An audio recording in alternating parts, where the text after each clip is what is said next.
গ্রামীণ কর্মসংস্থানকে আরো শক্তিশালী করতে কেন্দ্রীয় সরকারের নতুন প্রকল্প বিকশিত ভারত গ্যারান্টি ফর রোজগার এবং আজীবিকা মিশন চালু হয়েছে, যেখানে শ্রমিকদের দৈনিক মজুরি বাড়িয়ে 300 টাকা এবং কাজের মেয়াদ 125 দিন করা হয়েছে। এরই অঙ্গ হিসেবে গোমতী জেলা প্রশাসনের উদ্যোগে উদয়পুরের রাজর্ষি কলাক্ষেত্রে প্রদীপ প্রজ্বলনের মাধ্যমে এই প্রকল্পের জেলা ভিত্তিক জনসম্মেলন ও আনুষ্ঠানিক সূচনা করেন ত্রিপুরা বিধানসভার স্পিকার রামপদ জমাতিয়া। উদয়পুর পৌর পরিষদের চেয়ারম্যান শীতল চন্দ্র মজুমদারের সভাপতিত্বে আয়োজিত এই অনুষ্ঠানে বিধায়ক জিতেন্দ্র মজুমদার, সঞ্জয় মানিক ত্রিপুরা, পাঠানলাল জমাতিয়া সহ একাধিক জনপ্রতিনিধি ও উচ্চপদস্থ আধিকারিক উপস্থিত ছিলেন। অনুষ্ঠানে অন্ধ্রপ্রদেশে আয়োজিত কেন্দ্রীয় মন্ত্রী শিবরাজ সিং চৌহান ও মুখ্যমন্ত্রী এন চন্দ্রবাবু নাইডুর উপস্থিতিতে মূল জাতীয় অনুষ্ঠানের সরাসরি ভিডিও সম্প্রচারও দেখানো হয়। স্পিকার রামপদ জমাতিয়া জানান, এই প্রকল্প গ্রামীণ কর্মসংস্থান, টেকসই সম্পদ সৃষ্টি ও নারী ক্ষমতায়নকে জোরদার করে আত্মনির্ভর ভারতের স্বপ্ন পূরণে বড় ভূমিকা নেবে। ব্যুরো রিপোর্ট, নিউজ তৎকাল 24। সবকা সাথ সবকা বিকাশ, সবকা বিশ্বাস এবং সবদের প্রয়াসের মাধ্যমে এটা করতে হবে।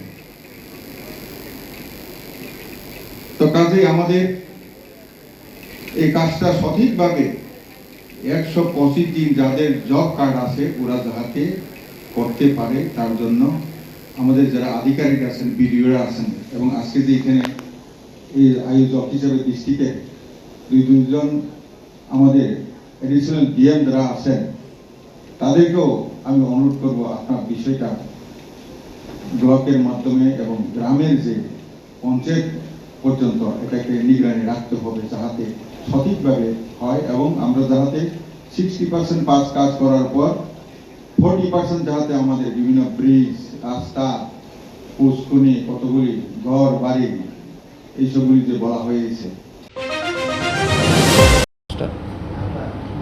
আজকে Viksit Bharat guarantee for Rozgar and Ajeevika mission, that is Ramji, আজকে লঞ্চ হচ্ছে।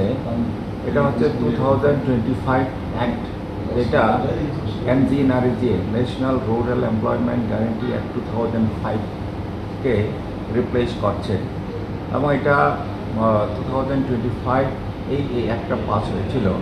আজকে টুডে ইজ দ্য 2 জুলাই 2026, আজকে ন্যাশনালি এটা লঞ্চ হচ্ছে। এটা লঞ্চ হচ্ছে অন্ধ্রপ্রদেশের একটা ডিস্ট্রিক্টে। এটারই অঙ্গ হিসাবে আমাদের ত্রিপুরা রাজ্যেও এখানে গোমতী ডিস্ট্রিক্টে রাজর্ষি কনফারেন্স হলে এটা আজকে লঞ্চ হচ্ছে।